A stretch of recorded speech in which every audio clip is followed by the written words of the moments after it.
कि बाबा बड़े अगर चमत्कारी हैं, अगर वापसी की लालसा भी है, 2-3 कथित मोहम्मदन महिलाओं को मंच पर लाकर उन्होंने ये दिखाया कि इन्होंने घर वापसी की। मुझे पता वो कौन सी महिला कहाँ से लाया गया, क्या किया गया। एक बार मुझे भी बुलवा लो अपने मंच पर, मेरी भी घर वापसी करा के दिखा दो। अपने तंत्र मंत्र जंत्र विद्या, जितनी विद्या की वो दावा करते हैं। ये जो आप चैलेंज कर रहे हैं, बाबा के मंच पे राजनेता, वो पहुंचे हुए बाबा के मंच पे राजनेता, पत्रकार जी वो सुन रहे होंगे, आवाज जा रही होगी वहाँ। बाबा बागेश्वर जी, आपको आवाज जा रही है ना?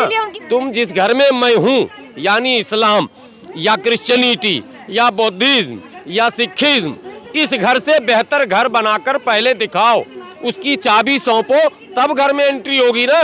तुम्हारे यहाँ तो मारा मारी, अभी तो ढोल गमार शूद्र पशु नारी का अर्थ, जो धर्म इतना पुराना, उसका अर्थ अब तक रोज बदला जा रहा है। जनता लाइव देख रहे हैं आप, और मैं हूँ आपके साथ पूजा, और इस वक्त हमारे साथ हाफिज गुलाम सरवर जी हैं, जो आए दिन जो सांप्रदायिकता फैलाने वाले मुद्दे हों या तमाम इस्लाम से जुड़े हुए, धर्म से जुड़े हुए मुद्दे हों, उन पर अपनी राय रखते रहते हैं और काफ़ी स्पष्ट वक्ता के तौर पर इन्हें जाना जाता है। तो आज जिस विषय पर हम बात करने वाले हैं, कोई वो आज का उठा हुआ मुद्दा नहीं है। एक लंबा समय हो गया इस पूरे मुद्दे को, और जितनी कवरेज इसे मिली है उतनी कवरेज शायद किसी और खबर को नहीं मिली होगी। मैं बात कर रही हूँ धीरेन्द्र शास्त्री की, धीरेन्द्र कृष्ण शास्त्री, जो कि बागेश्वर धाम के महंत हैं। उनके चमत्कार के जो किस्से थे वो एक लंबे अरसे से हम देख रहे थे कि किस तरीके से वो चुटकी बजाकर अपने भक्तों की जो सारी पीड़ा थी उसको हर लेते थे। लेकिन एक चैलेंज ने, श्याम मानव नाम के एक व्यक्ति के एक चैलेंज ने नागपुर में उनकी इस पूरी चमत्कार लीला को हिला कर रख दिया। वहाँ से शुरू हुए सवालों और जवाबों के सिलसिले, लेकिन उसके बाद उन सिलसिलों से आगे बढ़कर इस पूरे कंट्रोवर्सी को पॉपुलैरिटी की तरह यूज़ करते हुए धीरेन्द्र शास्त्री अब आगे पहुंच गए हैं हिंदू राष्ट्र की संकल्पना को मजबूती देते हुए। पहले उन्होंने जगह जगह पर अपनी प्रचार सभाएं की, जहां उन्होंने कहा कि अगर हिंदू राष्ट्र चाहिए तो बाबा के पास जाइए।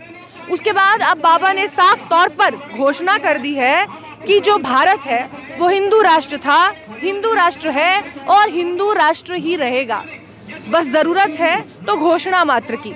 यहीं वो नहीं रुके, उन्होंने इस्लाम पर भी अपनी राय रखी।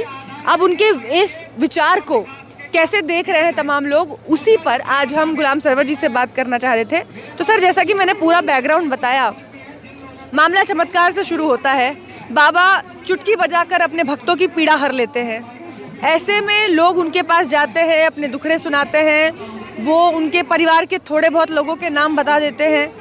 यहाँ तक तो ठीक था। अब बाबा इस चमत्कार से ऊपर उठ के राष्ट्र की बात करने लगे, हिंदू राष्ट्र की बात कर रहे हैं, सनातन धर्म को बचाने की बात कर रहे हैं। बाबा का ये पूरा चमत्कार कैसे देख रहे हैं आप? देखिए, इस चमत्कार के बाद, कथित चमत्कार के बाद लगातार तमाम चैनलों में बहसें शुरू हुई। आपने उन तमाम जादूगर कहें उसको या कलाकार जो हाथ की सफाई दिखाने वाले, वो लोग भी आए, उन लोगों ने भी अपना जो सुहानी ये वो सब लगातार चल रहा है मामला। लेकिन एक बात जो प्रमुखता से है, जिस पर पर्दा डालने की कोशिश की जा रही है, वो ये कि जो संत का एक माने कथित संतों का एक गिरोह, वो उनके बचाव में लगातार उतर रहा है। शुरू के दिनों में लग रहा था कि संत लोग पल्ला झाड़ लेंगे और वो ये कहेंगे कि ये बाबा का अपना निजी मामला, लेकिन ऐसा नहीं हुआ। संत से राजनेता बने और राजनेता से संत बने, दोनों लोग। मैं इसलिए ये बातें कर रहा हूँ कि बाबा रामदेव भी कूदे, ऐसे मंच पे वो कूदते ही रहते हैं सुबह से शाम तक, लेकिन इस बार इस मामले में भी कूदे हैं। तो ये लोग जो कूदे हुए संत हैं कथित, ये वो लोग हैं जो लगातार पिछले कई दशकों से ये आरोप लगा रहे हैं कि यहाँ एक लव जिहाद का और यहाँ एक धर्म परिवर्तन का जबरन, शब्द जबरन खेल चल रहा है। और ये खेल जो है वो बहुत खतरनाक है और देश के लिए खतरा है, यहाँ की सभ्यता और संस्कृति और फला और चिला। ठीक है साहब, अगर ये आरोप सही है तो फिर बाबा तो खुद ही फिसड्डी हो गए।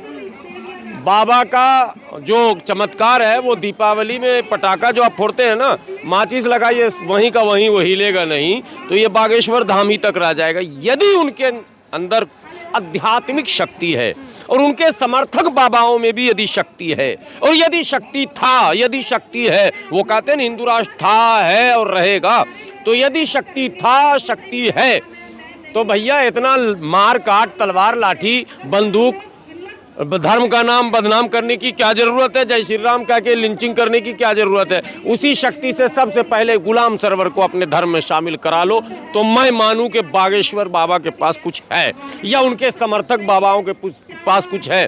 आप घर वापसी की बात सुन रहे हैं ना? श्री नागपुर वाले बाबा श्री मोहन भागवत जी महाराज लगातार आजकल कह रहे हैं घर वापसी है, डीएनए एक है। अभी डीएनए का भी बयान आया होगा, आपको याद है, वो उनके होल्स्कर के कौन है जो सेकंड लेवल के एक लीडर हैं, होस बोले, कौन होस बोले हैं, वो संघ के सेकंड कैटेगरी के लीडर है। उन्होंने कहा कि जब डीएनए एक है तो ये है, तो फिर आप सिर्फ इतना है कि मूर्ति नहीं पूजते हैं, आ जाइए घर वापसी कर लीजिए। कितना आसान है बोलना घर वापसी कर लीजिए, कितना आसान है। जब ये सवाल पूछिए कि घर किधर है भाई, जिधर वापसी करूंगा वो कौन सा घर है, किधर है, तो वो कहेंगे वो जो झोपड़ी है नाली के किनारे वही तुम्हारा घर है। तो तुम रहोगे मार्बल पत्थर में और हमको बेवकूफ़ बना के कहोगे झोपड़ी में जाने, अच्छा खासा हम आए हुए हैं, मार्बल पत्थर वाले मकान से हम क्यों घर वापसी करें भाई? तुम जिस घर में मैं हूँ, यानी इस्लाम या क्रिश्चियनिटी या बौद्धिज्म या सिखिज्म, इस घर से बेहतर घर बनाकर पहले दिखाओ, उसकी चाबी सौंपो, तब घर में एंट्री होगी ना। तुम्हारे यहाँ तो मारा मारी, अभी तो ढोल गमार शूद्र पशु नारी का अर्थ, जो धर्म इतना पुराना उसका अर्थ अब तक रोज बदला जा रहा, रोज नए किताब छप रहे हैं। मैं नहीं कह रहा हूँ भाई। अब आई डीएनए की बात, मैं डीएनए पे बोलूँगा तभी आगे बढ़ूँगा। डीएनए की बात, कोई मुस्लिम स्कॉलर, कोई सिख स्कॉलर, कोई ईसाई स्कॉलर आज तक एक किताब लिखकर ये नहीं कहा कि मैं विदेशी हूँ। किसी मुस्लिम स्कॉलर ने, सिख स्कॉलर ने, क्रिश्चियन स्कॉलर ने ये कहा नहीं कि मैं विदेशी हूँ। आरोप लग रहे विदेशी है, लेकिन कथित तौर पर सनातन धर्म के समर्थक कहे जाने वाले या मनुवाद के पोषक कहे जाने वाले या आरएसएस को बल प्रदान करने वाली बिरादरियां, जिनको ब्राह्मण आप कहते हैं, उन ब्राह्मणों ने स्वयं लिखा, मैंने नहीं लिखा, किसी सिख ने नहीं लिखा, ईसाई ने नहीं लिखा, ब्राह्मण ने स्वयं लिखा। और पंडित जी नहीं, महापंडित राहुल सांकृत्यायन, आपने नाम सुना होगा, उन्होंने किताब लिखी और उसमें स्वीकार किया कि हम आर्यन जो है वो बाहर से आए 5-7 हज़ार साल पहले। अरे साहब, 7 हज़ार साल पहले आप आए हो, 22,000 5,500 लाख करोड़ साल पहले भगवान श्री राम आए, तो तुम्हारे कैसे हो गए? बात समझिए पहले, तुम तो अब आए यार, तुम्हारा रिश्ता कैसे हो गया? और जो भारत का है उसका रिश्ता ही नहीं समझ में आ रहा, तुम रिश्ता जोड़े जा रहे हो। भगवान श्री कृष्ण से भी तुम्हारा ही रिश्ता, राम से भी तुम्हारा ही, बुद्ध से भी तुम्हारा ही, तो हमारा किससे होगा भाई? एक बात और, सिर्फ राहुल सांकृत्यायन नहीं, बाल गंगाधर तिलक, उन्होंने भी किताब लिखी। ये किताबें, और जवाहरलाल नेहरू ने भी किताब, जो डिस्कवरी ऑफ इंडिया है उसमें लिखा जवाहरलाल नेहरू ने कि हम आर्यन 5-5.5 हज़ार साल पहले।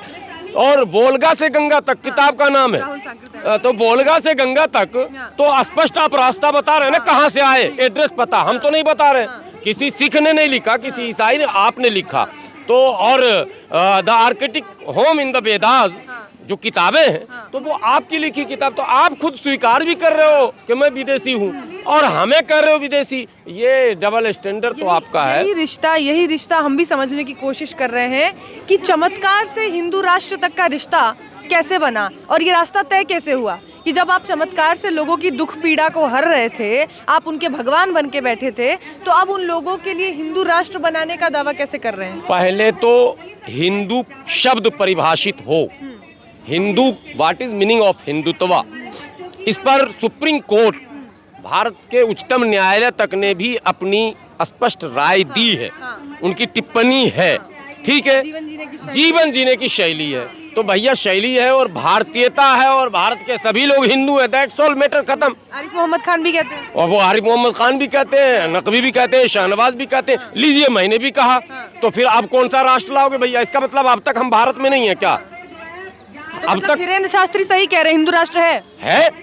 अगर अकॉर्डिंग टू सुप्रीम कोर्ट, यदि सुप्रीम कोर्ट की टिप्पणी को माना जाए तो हम हिंदू हैं, और जब हम हिंदू हैं हमारा राष्ट्र, तो हिंदू राष्ट्र बात खत्म। गुलाम सरवर जी कह रहे हैं कि हिंदू राष्ट्र जिलेबी की तरह आप ये कहिए ना कि हम उस राष्ट्र को लाना चाह रहे हैं जिसमें संबुक के, अब समझ गए, जिसमें एकलव्य के, मसला यहाँ है, जिसमें नारी शूद्र पशु दुनिया जहान, जिसमें मलेच्छ हम हैं, बात समझ रहे हैं ना। तो आप उस राष्ट्र को अगर लाना चाहते हैं तो उसका नाम अलग रखिए साहब, वो हिंदू राष्ट्र नहीं हो सकता। अगर सुप्रीम कोर्ट की बात करें, हम कोर्ट की बात करने वालों में से हैं, तो सुप्रीम कोर्ट की अगर सुने और जो विधि विशेषज्ञ हैं उनकी माने तो हम भी हैं, और हम गर्व करते हैं, हम भारतीय हैं, हिंदू है, ठीक है साहब, मान लिया। तो अब कौन सा हिंदू राष्ट्र आप लाना चाहते हैं, आप बताइए। हम एक अभियान है, बेगम कैसे बनेंगी श्रीमती, हम पर कहा जा रहा है लव जिहादकारों, और आप और चला रहे हैं अभियान। 5 लाख रुपए उन हिंदू युवाओं को देने की बात कही गई है जो मुस्लिम लड़कियों को प्यार के जाल में फंसाकर और विवाह करके लाएगा। बेगम कैसे बनेंगी श्रीमती, ये कार्यक्रम का नाम है। इसके लिए भी कोई नाम सोचा आपने? नहीं, हमारे पास कोई नाम नहीं, हम भारतीय हैं, नर और नारी है, और एक समाज में हम रहते हैं। हमारी आस्था किसी हिंदू धर्म पर हो, सिख पर हो, ईसाई पर हो, मुस्लिम पर हो, नास्तिक हम कुछ नहीं मानते हैं। कन्वर्जन है, ये जो कन्वर्जन है इसको जैसे लव जिहाद कहा जाता है, तो जब यही काम, कन्वर्जन अपराध कैसे हो गया ये बताइए। कन्वर्जन अपराध की श्रेणी में अगर जाएगा तो फिर तो वही राष्ट्र आ गया ना, मतलब तू इधर से उधर नहीं जा सकता, मतलब आप फिर स्वतंत्रता कहाँ रह गई।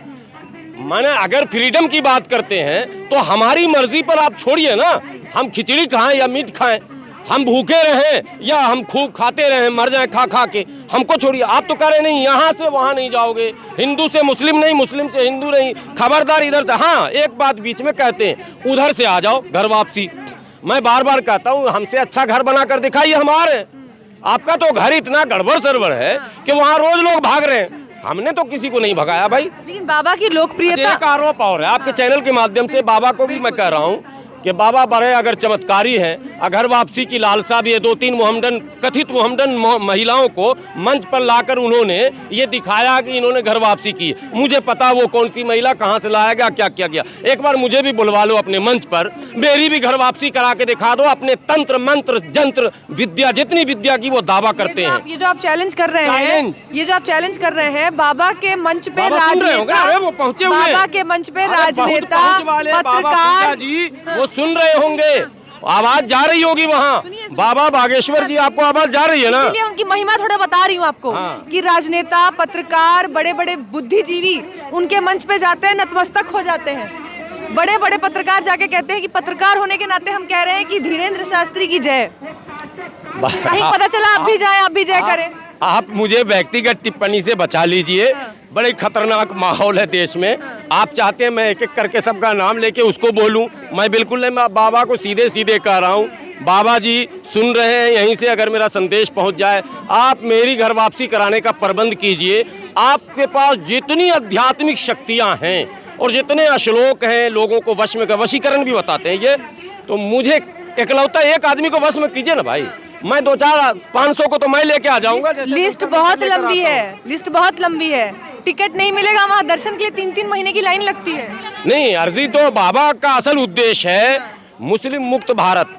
कई बयान उनके ऐसे आए हैं कि तुम मुझे खून दो, मैं तुम्हें आज़ादी दूंगा। आपने सुना होगा नेताजी का, नेताजी सुभाष चंद्र बोस, और बाबा ने कहा तू मेरा साथ दो, मैं तुम्हें सनातन राष्ट्र दूंगा। तो ये तो बाबा का जमाना है ना। तो मेरे जैसे लोगों को बस में कर लो, नहीं इतना हंगामा करने की क्या जरूरत है। 100-500 मुसलमान को बस में नहीं कर सकते हो आप, तो आप क्या कर सकते हो? कुछ नहीं कर सकते हो। हाँ, जाहिलों को ठग सकते हो, वो ठगे जा रहे हैं, आज तुरंत ठग रहे हैं। वैसे बाबा तो हमारे यहाँ भी घूम रहे हैं, जो जाहिल मुसलमान है वो भी उसी दरबार में है।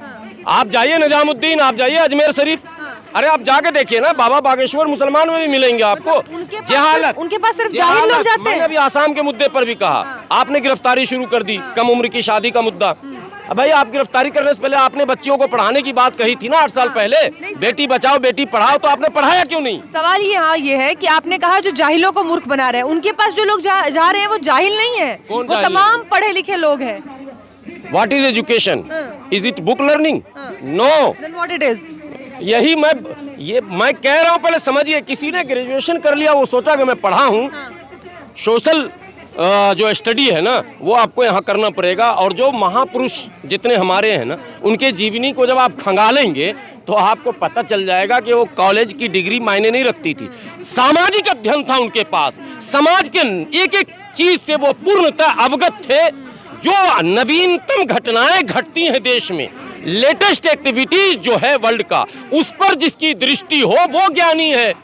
आप मेरे घर में खाना नहीं और हम चले मतलब लंबी लंबी बात कर रहे हैं कि हम पीएचडी जेएनयू से कर ये जो पूरा विवाद है ना, ये इस पे हम एक लंबी बहस कर सकते हैं, लेकिन अभी जाते जाते एक आखिरी है ही नहीं। ये तो विवाद मीडिया इसको बनवा रही चर्चे में लाकर, न चर्चे में लाया जाता न विवाद होता।